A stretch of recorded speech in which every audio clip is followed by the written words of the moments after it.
అదిగో ఇలాంటి ఇలాంటి ఇలాంటి ఆలోచనలు ఉన్నందుకే నేను అలాంటి స్టోరీస్, అలాంటి యాంప్లిఫికేషన్ ఆఫ్ ఇన్ఫర్మేషన్ చేయాల్సి వస్తుంది. మీ మొహం ఎందుకు ఎక్స్పోజ్ చేస్తున్నారు మీరు? మీ మైండ్ని ఇలా, ఈ చెత్త మైండ్ ఎందుకు ఎక్స్పోజ్ చేస్తున్నారు మీరు? ఏమైనా రీజన్ ఉందా? ఎంటైటిల్మెంట్ అంటారండి. మీరు వేరే వాళ్ళ జీవితాల్లో ఎంటైటిల్మెంట్, నేను నా జీవితం మీద ఎంటైటిల్మెంట్. నాది హక్కు, మీది పెత్తనం, కంట్రోల్. రీజన్ ఏముంటుందండి?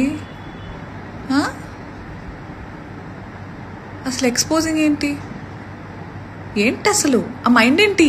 మారరా మీరు? Thank you. I've been getting too many compliments for the short hair.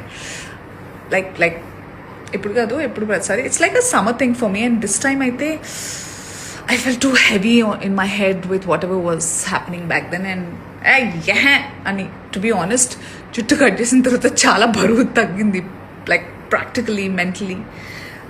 But I love my hair and I thank my parents. Most importantly, my dad. He's given me great genes hair vishయంలో. And thank you for all the love. Thank you.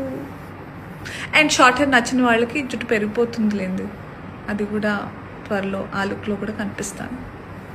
Life is short, let's experiment. What's saying? Thank you.